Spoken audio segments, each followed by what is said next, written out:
Hello guys! Hello Pisces! Welcome dito sa aking channel. Kapalaran 888 Pisces. Alamin natin kung anong messages, anong vibration, anong guidance ang para sa inyo. So, this is in general reading, money, career, financial, relationship, emotion, spiritual. Okay, Pisces.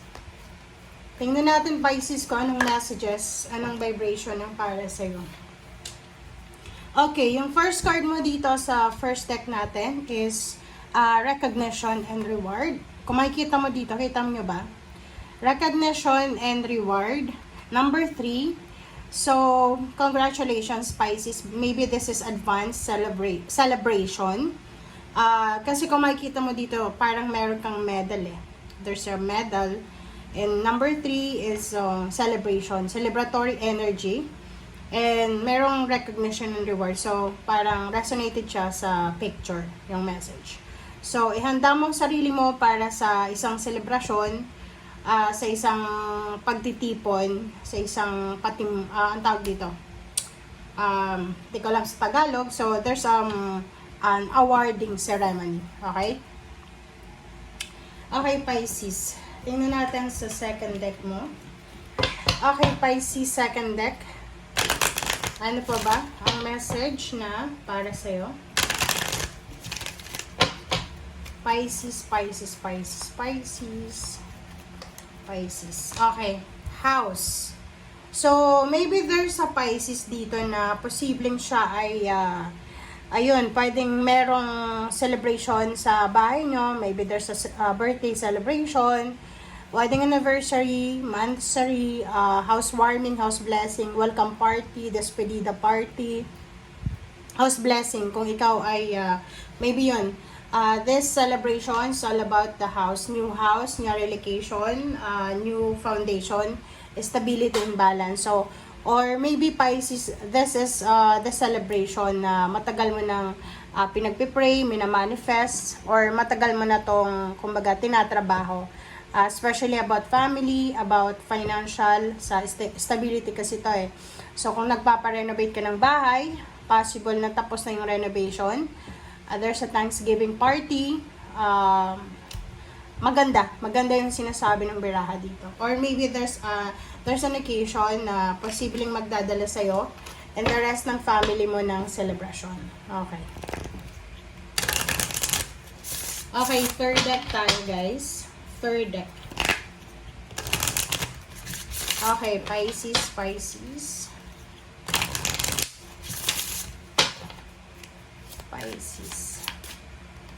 Okay. Open your hearts.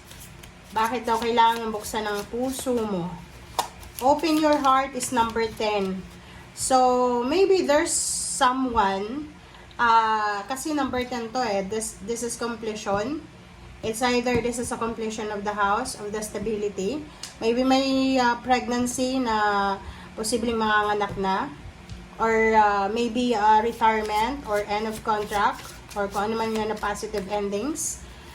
Or maybe there's a communication. Like pwedeng may mag-message sa'yo na humihingi ng tawad. Or pwedeng gustong makipag-reconcile.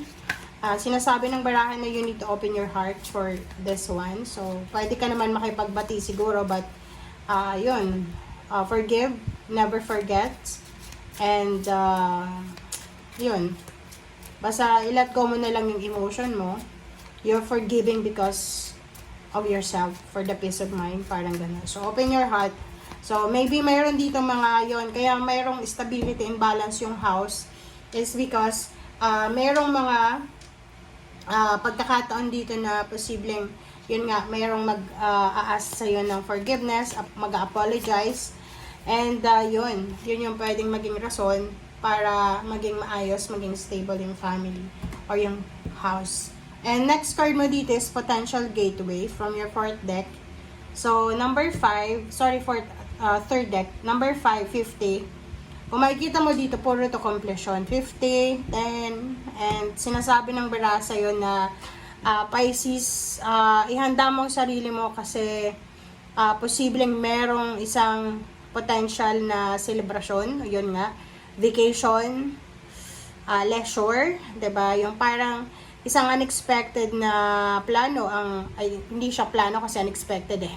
Isang unexpected na action ang gagawin mo, like weekend getaway or pwedeng weekend vacation or parang staycation, parang ganon. Okay, thank you. Okay, dito na tayo sa fourth deck mo. Tingnan natin, Pisces. I hope na makaresonate ka. Okay. Pisces. Pasensya na guys kung maingay or kung ano pa man. Kasi sobrang mainit dito sa lugar ko. Sobrang mainit. So, kailangan natin aircon, electric fan, parang gano'n. So, maingay po. Okay. Pisces. Pisces. First card mo dito is Three of Swords. I-clarify natin yan, bakit may Three of Swords ka. Ace of Swords. Wow. This is Gemini, Libra, and Aquarius energy. And King of Pentacles. And Two of Cups. And sa ilalim mo dito, there's a Page of Cups. And High Priestess. And Four of Cups. Alright, so yung sa ilalim mo, Pisces, sinasabi ng baraha dyan na, yun nga, there's an incoming, 'di ba? Parang, or there's someone, may isang tao na naghihintay sa text mo, sa chat mo, or maybe someone nag-message sa'yo asking for advice, asking for help, or asking for something, financial, or anything, na sinasabi ng bara sa'yo na naghihintay siya ng respond mo. So, the High Priestess, maybe this is not now, but maybe in the few weeks, or few months, or maybe few days. So, ihanda mong sarili mo because there's someone na naghihintay ng, kumbaga, naghihintay ng tulong galing sa'yo, or naghihintay ng sorry, ano ba yan? Pasensya na guys, ng answers from you. Okay? Pasensya na guys, inuubo talaga ako dahil sobrang init. Okay, so yun. There's someone na naghihintay ng reply mo. There's someone na naghihintay ng kumbaga confirmation from you. Or maybe ikaw yan, you're the person dito na you're waiting for someone na mag-send sa'yo ng message or confirmation. Okay. Three of Swords, Ace of Swords, King of Pentacles, and Two of Cups. Yung Three of Swords dito, nakikita ko na, yun na nga, there's someone, or marami siguro sila, okay? Maybe they're, sabihin na natin na, air signs, Gemini, Libra, and Aquarius, water sign, Pisces, Scorpio, and Cancer, and earth signs, Virgo, Capricorn, and Taurus. Yung mga taong yan, ay maybe they're upset, diba? Upset sila, galit sila. They are disappointed because of kung ano man ito na gusto nila na hindi nangyayari. It's either, yun na nga, this is related na naman sa past mo, na ito yung mga taong nakagawa sa'yo ng masama, 'di ba? Yung mga taong ito, they did you very, very unforgivable na bagay. And naniniwala sila na they believe na parang lilipas din yun, yung ginawa nila. Like for example, sanay sila nagawan ka ng masama and you forgave, and then gawin na naman nila second chance, third chance, fourth chance, fifth chance. Yung parang kabisado kanila na eto si Pisces, kaya natin tong i-manipulate eh. Okay, kahit gawan natin to ng masama, papatawarin tayo to kasi mabuting tao to eh. But ngayon, sa kasalukuyan, etong last na ginawa nila sa'yo, hindi nila alam na medyo may edad ka na, or baka mayroon kang mga hormonal imbalances, or maybe marami kang mga mentor, or marami kang realizations, life lesson, na posibleng nagkasabay-sabay na bigla mong na-realize na tama na. Diba? You need to have time for yourself. So, eto, sinasabi ng baraha sa'yo, Pisces, na yon yung mga taong nakagawa sa'yo ng masama, instead na mag-ask ng forgiveness or apology, etong taong to ay ayaw niya eh. Diba? Kasi mataas yung pride niya, yung tingin niya sa sarili niya, palagi siyang tama. Ang nakikita ko dito, this is Libra. Libra energy. Isang Libra na babae na parang nagalit siya sa'yo because tinigil mo yung padala mo na pera. It's either atong babaeng Libra na to na yung perang pinapadala mo, ginagamit niya for their own. Diba? Yung parang gano'n na etong perang pinapadala mo is for business or something. Pero, yun. And nakikita ko sa'yo dito na instead na, diba, kasi sila yung gumawa ng masama sa'yo, reverse psychology, 'di ba? Nire-reverse nila eh. Parang pinapakita nila or alam mo na 'yon, nire-reverse psychology kanila na instead mag-ask ng forgiveness sila or apology, wala, sila pa yung galit sa iyo. So nakikita ko sir dito na 'yon, isang balita ang posibleng matatanggap ng taong 'yon, okay? Etong taong ito na suklam sa'yo, yung galit na galit sa'yo, parang kinamumuhian ka. Galit na galit siya because habang binabackstab ka nila, habang kinikwento nila yung mga maling ginagawa mo, there's someone also dito na hindi mo alam na pinagtatanggol ka. Which is, ang taong nagtatanggol na to sa'yo, hindi mo ini-expect na ipagtatanggol ka niya kasi maybe you're not close or maybe ang person na to is malayo, hindi mo naman kadugo.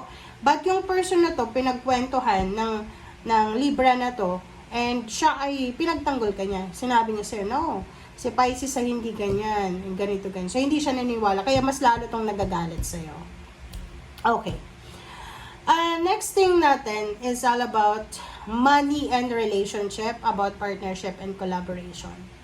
Ay, dito ko sure dito, merong Pisces, there's a Pisces and fire sign, Leo, Aries, Sagittarius, or maybe Pisces, Scorpio, and Cancer to. Okay? Sinasabi ng barahan na you have new idea, maybe ideas, kasi marami sila, na marami kang naiisip eh. Marami kang naiisip na negosyo, and ang taong ito, possible na pareho kayo ng financial capacity, diba? Pareho kayo ng ipon. Magkano yung ipon niya, gano'n din sa'yo, yung parang gano'n. Maybe married kayo, or boyfriend, girlfriend, best friend, or family member. Sinasabi ng barang ito na posibleng kayong dalawa, meron kayong parang tatrabahuhin. May tatrabahuhin kayong business together. This is a partnership. Ang partnership na to guys, okay, it's either maybe mag-asawa na parehong, 'di ba, umaasenso, sabay silang umaasenso sa iba't ibang larangan na meron sila or iba't ibang trabaho, profesyon. Or maybe this is business. Yung halimbawa hindi mo naman kadugo, basta meron kayo dalawang tao na nagpaplano sila na mag-business or 'di ba, yung paunlarin yung pera nila. And sinasabi ng barahan na to na there's a magic dyan. Yung parang Midas touch. Lahat ng hahawakan nyo together, it will produce. Diba? Parang lahat ng hahawakan nyo, magpa-progress. May abundance. Okay? So, napakaganda na ito. Okay, let's confirm guys.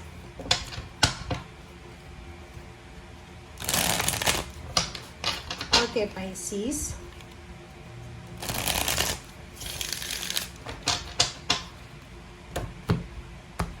Okay, let's confirm the Three of Swords. Three of Swords is Three of Pentacles. Yun. So, yung Three of Swords na and Three of Pentacles, sinasabi ng baraha sa'yo, Pisces, na kung mayroong mga taong nagagalit sa'yo, may mga negative na tao dyan na binabackstab ka, tinatraitor ka, just let them go. Or let them backstab you, traidorin ka, okay lang. Kasi may mas importante ka na dapat na paghandaan. This is the partnership and collaboration na pwede yun nga sabi ko sa'yo, magpuproduce siya ng maraming pera. So, dito ka mag-focus. Mag-focus ka dyan and wag mo nang intindihin yung mga toxic and mga biatch na tao na yan na sa paligid mo. Okay? Ace of Sword. Oh, diba? Ang nakikita ko sa'yo dito, etong taong ito na galit sa'yo, mas lalo siyang galit na galit sa'yo kasi wala siyang access sa buhay mo. Ay parang wala siyang balita. Ano bang nangyayari kay Pisces? Nasaan ba si Pisces? Ganyan, ganito. So, galit na galit yung taong yon. Kasi, normally, sanay sila na mayroon silang mga balita about sa'yo. But now, nangangap pa sila sa dilim eh. Hindi ka nila mabackstab ng yung parang full pack. Kasi wala silang alam sa'yo eh. Kasi, yun nga, naglagay ka ng boundary, nagcast ka ng circle around you as a boundary. And wala silang access sa buhay mo, wala silang balita, or kung may balita man sila, mga galing na to sa ibang tao, hindi mismo na ikaw mismo nagbalita ka sa nila. Okay? Okay, next is the King of Pentacles. Wow, diba? Sinasabi sa'yo dito, Pisces, ang barahan na eto yung dapat mong bigyan ng pansin. Dapat, ang kailangan mong bigyan ng focus ngayon is pera. Kailangan mong gamitin lahat ng energy mo, ng oras mo, ng emotion mo sa pera. Yun, King of Pentacles. Lalo yung mga lalaking Pisces, sinasabi ng barahan na mas masipag kayo, matipid, determinado, and motivated kayo. Lalo na kung ito ay pagkakakitaan. Okay, and the Two of Cups, last card is Two of Swords. So, nakikita ko sa'yo dito, Pisces, yun na nga, meron ka na possible na plano, like, plano mong makipag-collaborate, makipag-business, or kung ano pa man siya. But, Two of Swords, hindi mo alam kung tama ba tong gagawin mo. And, sinasabi dito ng Hangman sa ilalim na if you're not sure, you need to pause, you need to research. And Nine of Cups, sinasabi ng bara sa'yo dito na you have several options. Kailangan mo lang sigurong maghintay if you are not sure. Pero kung sure ka na, go ka na, diba? So, yun. Yan, guys. Maraming salamat sa panunood natin dito sa aking channel. Thank you, Pisces. Bye!